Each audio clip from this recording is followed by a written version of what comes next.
안녕하세요. 윤문경 면역 전문가입니다. 오늘은 라이프톡톡TV로 첫 인사를 드립니다.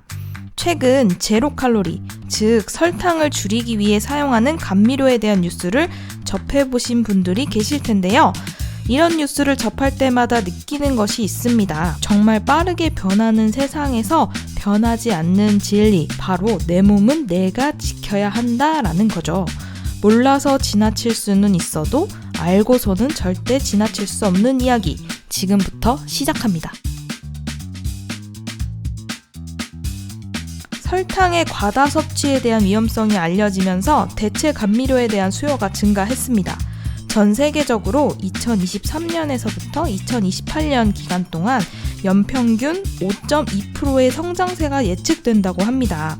2023년 올해 대체 감미료 시장이 118억 달러 규모를 형성하는 데 이어 오는 2028년이면 243억 달러 규모에 도달할 수 있다는 거죠. 미국 일리노이주 시카고에 소재한 시장조사기관 마켓앤마켓은 31일 공개한 유형별, 조성별, 용도별, 출처별, 제형별, 지역별 대체 감미료 시장 2028년까지 글로벌 마켓 전망 보고서에서 이같이 내다봤습니다. 이런 트렌드는 코로나19 이후 건강과 면역에 대한 관심이 높아진 것도 영향이 있습니다.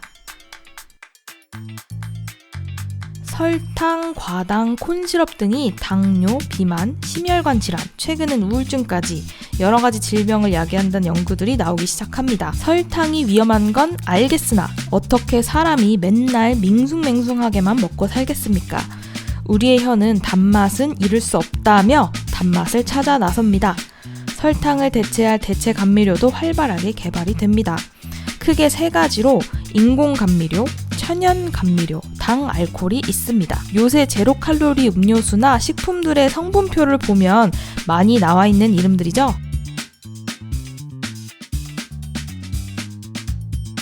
그중 오늘 중점적으로 다뤄볼 내용은 인공 감미료입니다. 인공 감미료는 말 그대로 인위적으로 만든 감미료입니다. 즉 공장에서 실험실에서 만들어진다는 거죠. 아스파탐은 설탕의 200배, 사카린은 300배, 스크랄로스는 설탕의 600배 답니다. 진짜 완전 조금 넣어도 충분한 단맛을 내죠.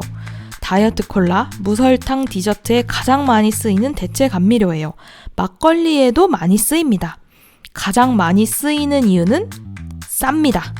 제일 싸요. 가격도 싸고 설탕보다 단맛도 많이 내고 인공 감미료 엄청 좋아 보이죠? 하지만 인공 감미료에 부작용이 있습니다. 첫 번째로 혀는 단맛을 느껴요. 먹게 되면. 그럼 뇌도 단 것, 즉 칼로리를 먹었다고 인지하면서 간에서 포도당 생성을 멈춥니다. 말하자면 우리 몸에 에너지를 주는 일을 멈추는 거예요. 단 게 들어왔으니까 췌장도 일을 해야겠죠. 췌장에서 인슐린도 분비가 됩니다. 떨어뜨릴 당이 혈관 속에 없는데 인슐린이 분비가 되면 혈당이 급하게 떨어지면서 심한 공복감을 느끼게 됩니다. 그러니까 인공 감미료가 든 음식을 먹었을 때 먹은 직후에는 뭔가 배부른 듯 하다가 조금 지나면 더 배가 고파지는 거예요. 그로 인해서 더 많은 음식을 갈구하게 됩니다. 인공 감미료는 혈당을 올리지 않는 것 아니야 라고 생각하시는 분들이 계실 텐데요. 사실 혈당보다 중요한 것은 인슐린을 자극하느냐입니다. 인공 감미료는 인슐린을 자극합니다. 실제로 건강보험심사평가원에서도 2020년 11월에는 섭취에 문제가 없다는 답변을 줬었습니다. 이 제로콜라는 당뇨와 상관이 없다고 하는데 사실인가요? 했을 때 그냥 마음껏 먹으라고 했었어요. 하지만 2021년 12월 14일 당뇨병 발생 관련성이 있으니까 적당히 활용해야 한다고 입장을 변경했습니다. 인공 감미료에 대한 대한당뇨학회의 입장이 변경된 거죠. 이런 내용을 보며 내 몸은 그 누구도 지켜주지 않는다. 내가 지켜야 한다라는 생각을 더 강하게 하게 되었습니다. 인공 감미료 이뿐만이 아닙니다. 미국 하버드 의과대학의 연구 결과 인공 감미료 음료를 매일 2번 이상 마시는 여성은 일반 여성에 비하여 심장 기능이 급속히 저하될 가능성이 2배나 높은 것으로 나타났습니다. 또한 고지혈증이 있는 사람이 과다하게 아스파탐을 섭취하게 되면 뇌 손상을 일으킬 수 있다는 연구 결과도 나와 있습니다. 이스라엘 벤구리온 대학교와 싱가포르의 난양 공과대학 연구소는 아스파탐, 사카린, 스쿠랄로스 등 6종의 인공감미료가 소화와 면역에 미치는 영향을 연구했는데요.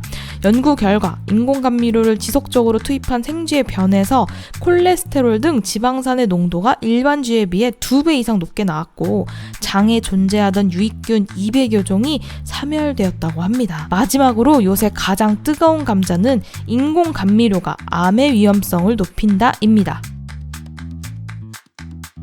WHO 산하 국제암연구소와 프랑스 대학의 공동 연구 결과 제로 설탕을 먹은 사람들이 그렇지 않은 사람들에 비해 암 위험성이 15%나 증가하였다고 합니다. 특히 우리나라에서 가장 광범위하게 많이 사용되는 아스파탐은 유방암 위험을 22%까지나 올린다고 합니다. 7.7년 동안 추적 관찰한 결과라고 하니 새삼 우리 주변에 만연해 있는 인공 첨가물들과 화학물질에 대해 다시 생각해 봐야 하지 않을까요? 대체 감미료 3가지 중 2번째는 천연 감미료인데 사탕수수가 아닌 다른 천연 재료에서 추출한 단맛입니다. 스테비아는 스테비아 레바우디아나 식물의 잎에서 나옵니다. 몽크프루트는 이 나한과라고 하는 작은 멜론 모양의 과일에서 추출이 됩니다. 알룰로스는 무화과, 포도 등을 건조할 때 나오는 당분을 발효해서 얻은 당분입니다. 설탕보다 단맛이 높아서 소량 사용해도 되고 설탕에 비해 칼로리가 매우 낮습니다. 하지만 천연 재료에서 추출해야 되기 때문에 가격대가 좀 비쌉니다. 가정에서는 사용할 정도의 수준이지만 일반 제품을 만들기 위해 사용하기엔 가격대가 좀 나갑니다. 부작용은 아직 잘 알려져 있지 않습니다. 연구가 계속 진행 중입니다. 마지막은 당 알코올입니다. 이름에 속으면 안 돼요. 알코올 음료가 아닙니다. 설탕에 올리고당을 붙여 만든 것으로 소장에서 흡수가 되지 않기 때문에 혈당을 많이 올리지 않고 인슐린을 크게 자극하지 않습니다. 자일리톨은 설탕의 단맛과 거의 유사하고요. 충치 예방, 껌으로 많이 알려져 있죠. 옛날에 그 핀란드 아저씨들. 그리고 약간 화한 뒷맛 때문에 그 쓰임에 조금 한계가 있어요. 소르비톨은 설탕의 60% 단맛을 내고 수분을 머금을 수 있어서 치약에도 쓰입니다. 촉촉함을 유지해야 하는 식품들에 주로 쓰입니다. 식빵이라든지 이런 빵 제품에 많이 쓰이더라고요. 그리고 가장 다양한 곳에 쓰이는 것이 에리스톨입니다. 과자, 빵, 음료수 등등 과일에서 나오는 당을 발효시킨 천연 당 알코올입니다. 몸에서 대사되지 않고 소변으로 배출됩니다. 몸에 흡수가 안 되는 성분들이다 보니 부작용으로 과량을 먹었을 때 설사, 복통을 유발할 수 있습니다. 이렇게 설탕을 대체하는 대체 감미료들에 대해서 알아봤는데요. 사실 아직도 연구가 활발히 진행 중이다 보니까 어떤 부작용이 나올지 모릅니다. 그래서 이렇게 정말 빠르게 변하는 세상 속에서 변하지 않는 진리, 아까 앞서 말씀드렸죠. 내 몸은 내가 지켜야 한다입니다. 답은 내 몸 안에 있습니다. 특히나 건강상의 문제가 생겼을 때 지름길인 듯한 요행을 찾다 보면 알게 됩니다. 가장 빠른 길은 결국 정석으로 가는 길이란 걸 말이죠. 회복할 수 있는 능력을 계속 쓰지 않으면 어느 순간 우리 몸이 원래 가진 힘을 잃게 됩니다.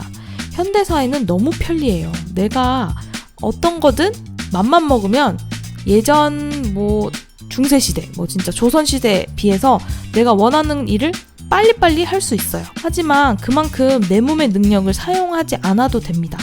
그렇게 서서히 스스로 이겨내는 힘을 잃게 되는 거죠. 그래서 내가 안전하다고 생각했던 물질들이 나오는 부작용들을 막을 수가 없는 거예요. 라이프 톡톡 TV를 기획한 이유이기도 합니다.